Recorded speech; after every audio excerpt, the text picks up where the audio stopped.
আসসালামু আলাইকুম গাইজ, আশা করি আপনারা সবাই অনেক অনেক ভালো আছেন। আজকের এই গল্প আমরা জানবো একজন মানুষ যখন নিজের ভালোবাসা মানুষ থেকে শুরু করে জীবনের সবকিছু হারিয়ে ফেলে, এমনকি ব্যাংক লোন নিয়ে সেই ঋণ পরিশোধ করতে না পেরে সবকিছু থেকে মুক্তি পেতে আত্মহত্যা করতে গেল। ঠিক তখনই কি ঘটলো তার সাথে, চলুন পুরো ভিডিও দেখে আমরা জেনে আসি। কারণ হয়তো এই গল্প থেকে আপনি কিছুটা হলেও মোটিভেট হতে পারেন। তাই দয়া করে আমাদের চ্যানেলটি সাবস্ক্রাইব করে পুরো ভিডিওটি ধৈর্য সহকারে দেখবেন। চলুন শুরু করি।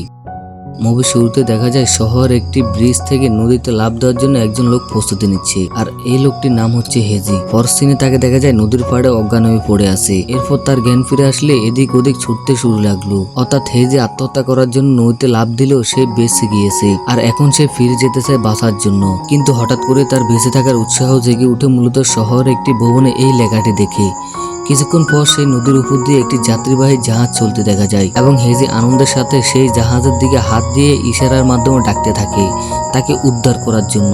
কিন্তু সেই জাহাজের একজন যাত্রী তাকে দেখতে পায় এবং সেই যাত্রী উল্টে হেসে হেসে হেজিকেও হাত দিয়ে টাটা দেয়। অর্থাৎ সেই যাত্রী মনে করছিল হেজি তাকে টাটা দিচ্ছে, কিন্তু হেজি যতই বুঝাতে চায় সে এখানে বিপদে আছে, সেই বিপদ থেকে মুক্তি পাওয়ার জন্য তাদেরকে ডাকতেছে। কিন্তু সেই যাত্রী কিছুই বুঝতে পারলো না। এরপর হেজি তাকে বিরক্ত হয়ে গালি দিতে থাকে। পরের সিনে দেখা যায় তার নষ্ট হওয়া মোবাইল ফোনটি রোদে শুকিয়ে ঠিক করে, কিন্তু মোবাইলটি ঠিক হলো চার্জ কিন্তু একদমই ছিল না। তাই সাথে সাথে হেজি তার বন্ধুকে কল দেয় এবং সবকিছু বুঝিয়ে বলতে থাকে। বন্ধু তাকে বলে, আমি এখন যেতে পারবো না, আমার অনেক গুরুত্বপূর্ণ কাজ রয়েছে, তাছাড়া সেটি একটি নিষিদ্ধ দ্বীপ, সেখানে গেলে উল্টো আমারও বিপদ হতে পারে। এবং সাথে সাথে কলটি কেটে দেয়। ওই যে কথায় আছে না, বিপদে পড়লে বন্ধুর পরিচয়। যাই হোক, এরপর হেজি তার গার্লফ্রেন্ডকেও কল দেয়, আর সেই গার্লফ্রেন্ডের সাথে কিন্তু কিছুদিন আগে তার ঝগড়া হয়েছিল। আগের মতোই হেজি যখন সবকিছু বুঝিয়ে বললো তার গার্লফ্রেন্ডকে, ঠিক তখনই তাকে বলে উঠলো, তুমি এমন একটা অসহায় মানুষ যার কপালে মৃত্যু পর্যন্ত লেখা নেই। আরো অনেক ধরনের কথা শোনায় হেজিকে। এক পর্যায়ে হেজি তাকে বলে, আমি তোমার কাছে প্রাণ ভিক্ষা চাই, দয়া করে তুমি আমাকে এখান থেকে নিয়ে যাও। কিন্তু তার সেই নিষ্ঠুর গার্লফ্রেন্ড কলটি কেটে দেয়, আর রাগ করে সেখানে মোবাইলটি মাটিতে ফেলে দেয় হেজি এবং নদীতে আবারও আত্মহত্যা করার জন্য চেষ্টা করতে থাকে। উল্টো সে নদীতে ডুবুডুবে পানি খাচ্ছে।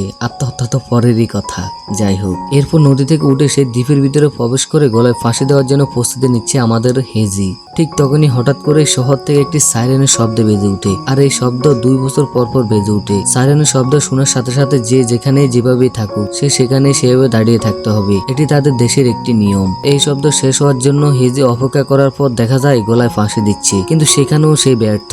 অর্থাৎ তার গার্লফ্রেন্ডের কথাই সত্যি ছিল, হেজির কপালে মৃত্যু নেই। সত্যি কি হেজি এই দ্বীপে আত্মহত্যা করতে পারবে, সেটি গল্পের শেষেই জানতে পারবো আমরা। তাই অবশ্যই ধৈর্য সহকারে ভিডিওটি আপনাকে দেখতে হবে। এরপর রাত হয়ে গেলে হেজিকে দেখা যায় সেখানে আগুন জ্বালিয়ে শুয়ে আছে, কিন্তু হঠাৎ করে তার জামা কাপড় খুলে উলঙ্গ হয়ে শহরের মানুষদের খুব খারাপ ভাষায় গালি দিতে থাকে। এতে করে তার মনে কিছুটা শান্তি অনুভব করে। মানুষ আজকাল গালি দিয়েও শান্তি অনুভব করে। পরের দিন হেজি সেই দ্বীপে ঘুরে ঘুরে বিভিন্ন ধরনের জিনিসপত্র খুঁজতে থাকে, কারণ এই দ্বীপে বসবাস করতে হলে কিছু জিনিসপত্র তার অবশ্যই লাগবে। এমনকি তাকে নদীতে মাছ ধরতেও দেখা যায়, কিন্তু হেজি নদীতে অনেক চেষ্টা করার পরে কোনো মাছ ধরতে না পেরে রাগ করে উঠে চলে আসে। কিন্তু হঠাৎ করে হেজির সামনে মেঘ না চাইতেই বৃষ্টি চলে আসে। মানে হেজি যখন নদীতে গোসল করতেছিল তখন হঠাৎ করে তার সামনে অনেকগুলো মৃত মাছ পানিতে ভাসতে থাকে। সেগুলো এনে আগুনে পড়ে খুব মজা করে খায়। এরপর রাতে যখন হেজি ঘুমাচ্ছে তখন অনেকগুলো পাখি এসে তার সেই মাছগুলো খেতে শুরু করে। কিন্তু সকাল হলে হেজি দেখতে পায় সেই পাখিগুলোর মধ্যে একটি পাখির গলা মাছের কাঁটা আটকে মারা গিয়েছে, আর সেই পাখিটিও সেই মাছের মতোই আগুনে পুড়িয়েও খেতে থাকে হেজি। পরের সিনে আমাদেরকে রুমের ভিতরে একটি মেয়েকে দেখানো হয়, আর মেয়েটিকে দেখে মনে হচ্ছে কেউ তাকে এই রুমের ভিতরে বন্দি করে রেখেছে, কিন্তু ব্যাপারটা আসলে এমন না।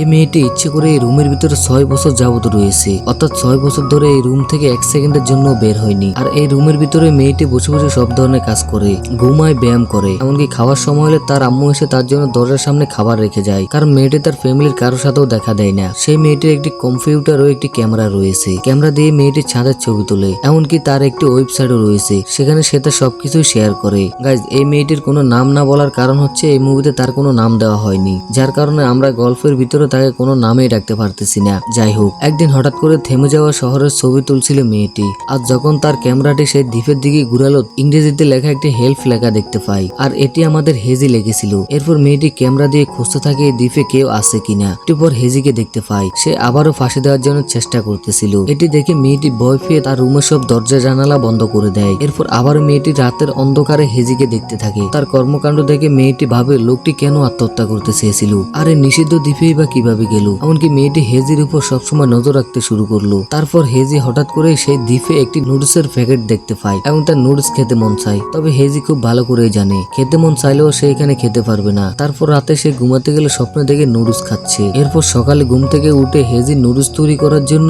দ্বীপের বিভিন্ন গাছগাছালির পাতা দিয়ে চেষ্টা করতে থাকে, কিন্তু তবুও সে নুডলস তৈরি করতে পারে না। এরপর হেজি সিদ্ধান্ত নেয় এই দ্বীপে সে ফসল উৎপাদন করবে। এর জন্য পাখির মল থেকে বীজ সংগ্রহ করে সেখানে একটি জমিতে অনেক কষ্ট করে সেই বীজগুলো রোপণ করে। পরের সিনে দেখা যায় রাতের অন্ধকারে সেই মেয়েটি এই প্রথম তার বাসা থেকে বের হয়। নদীর উপরে থাকা ব্রিজটিতে দাঁড়িয়ে থাকে এবং তার হাতে কাঁচের একটি বোতল ছিল, আর সেই বোতলটি দ্বীপের দিকে ছুঁড়ে ফেলে দেয়। আর কেন এই বোতলটি দ্বীপের দিকে ছুঁড়ে ফেলা হয়েছে সেটি আমরা একটু পরে দেখতে পারবো। পরদিন সকালে হেজি দ্বীপে বিভিন্ন ধরনের জিনিস খুঁজতে বের হয়। হঠাৎ করে সেই গাছের উপরে বোতলটি দেখতে পায়। বোতলের ভিতরে একটি কাগজ লেখা ছিল হ্যালো। তার কিছুক্ষণ পর হেজি বালুর উপরে হাওয়ারিও লিখে রাখে এবং মেয়েটি অনেক খুশি হয়ে যায় হেজির এই লেখাটি দেখে। তো মেয়েটি আবারও একইভাবে আরো একটি বোতল ফেলে, আর সেই বোতলটিও হেজি পেয়ে যায় এবং আগের মতোই সাদা পেপারে লেখা ছিল fine, thank you and you. এর উত্তরে হেজিও বালুর উপরে লিখে রাখে ফাইন, থ্যাংক ইউ। এরপর দেখা যায় হেজির বীজ রোপণ করা সেই জমির গাছগুলো অনেক বড় হয়ে গিয়েছে,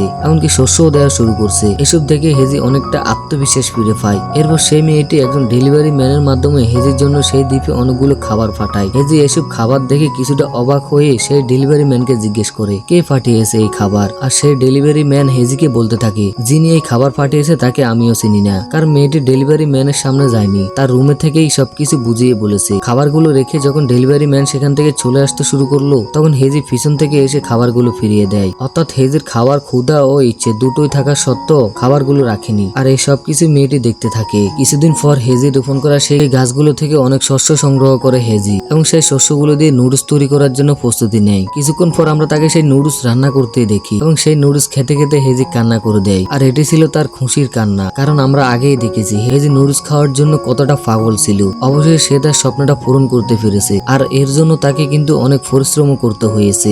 এরপর রাতে হঠাৎ করে দ্বীপে ভয়ঙ্কর লেভেলের একটা ঝড় বৃষ্টি শুরু হয়। এই ঝড়ের কারণে নদীর পানিতে হেজির থাকার জায়গাটি নষ্ট হয়ে যায়, এমনকি প্লাস্টিকের সেই নৌকাটি নদীর স্রোতে ভেসে চলে যায়। শুধু তাই নয়, সকালে হেজি দেখতে পায় সেই ফসলি জমিটাও ঝড়ের কারণে পুরোপুরি নষ্ট হয়ে গিয়েছে। আর এইসব দেখে হেজি অনেকটা ডিপ্রেশনে চলে যায়। এরপর সেই দ্বীপে হঠাৎ করে কিছু প্রশাসনের লোক আসে এবং তারা হেজিকে জিজ্ঞেস করে তুমি এখানে কি করে আসলে, কিন্তু হেজি এসব উত্তরে তাদেরকে কিছুই বলে না, এমনকি তাকে এই দ্বীপ থেকে চলে যাওয়ার জন্য বিভিন্ন ধরনের কথাবার্তা বলতে থাকে। এক পর্যায়ে হেজি সেই মানুষদের কাছ থেকে পালিয়ে যাওয়ার চেষ্টা করে, আর এই সব কিছুই কিন্তু সেই মেয়েটি ক্যামেরার সাহায্যে দেখতেছিল। এর কিছুক্ষণ পর সেই লোকগুলো হেজিকে সেই দ্বীপ থেকে বের করে একটি রাস্তার পাশে বসিয়ে রাখে। অন্যদিকে মেয়েটি বাসা থেকে বের হয়ে হেজির জন্য দৌড়ে আসতেছিল, কিন্তু এসে আর হেজিকে সেখানে দেখতে পায় না, কারণ সে একটি বাসে উঠে গিয়েছে। মেয়েটি সেই বাসে হেজিকে দেখতে পায়, তো মেয়েটি আসার আগে সে বাসটি চলে যায়। শেষ পর্যায়ে মেয়েটি যখন হেজির আশা ছেড়ে দিয়েছে ঠিক তখনই সেই সাইরেনটি বেজে উঠে, যেটি মুভির প্রথমেই হেজির ফাঁসি দেওয়ার সময় বেজে উঠেছিল। এর ফলে শহরের সব গাড়ি থেমে যায়, এমনকি হেজি সেই বাসটিও। ফলে মেয়েটি গিয়ে সেই বাসের ভিতরে অবশেষে হেজিকে দেখতে পায়, আর হেজি মেয়েটিকে দেখে অনেকটাই খুশি হয়ে যায়। আর এখানেই মুভিটি শেষ হয়। তো বন্ধুরা, এই গল্প থেকে আমরা কি শিখতে পারলাম? আমাদের জীবনে যতই খারাপ সময় আসুক, যতই ডিপ্রেশন থাকুক, যতই আমাদের আত্মীয় স্বজন বন্ধু বান্ধবরা আমাদেরকে কষ্ট দুক না কেন, কখনো আমরা হার মানবো না। কারণ আমরা যদি আমাদের জীবনে বেঁচে থাকতে পারি আমরা অনেক কিছুই করতে পারবো, কিন্তু এর জন্য আমাদের জীবন আমরা কখনোই শেষ করতে যাব না। অবশ্যই ধৈর্য ধরে আমাদেরকে সবকিছু মেনে চলতে হবে। আর এই পৃথিবীতে সবচাইতে ধৈর্যশীল ব্যক্তিরাই সাকসেসফুল। তাই কখনো জীবনে হাল ছেড়ে দিলে হবে না। আমরা যে অবস্থাতেই থাকবো সেই অবস্থাতে আমরা জীবনে সফল হওয়ার জন্য চেষ্টা করব। যাই হোক, যদি আপনাদের কাছে আমাদের এই গল্পটি ভালো লাগে তাহলে অবশ্যই আমাদের চ্যানেলটিকে সাবস্ক্রাইব করে দিয়ে আমাদের পাশে থাকবেন। দেখা হচ্ছে নতুন ভিডিওতে। সবাই ভালো থাকবেন। আসসালামু আলাইকুম।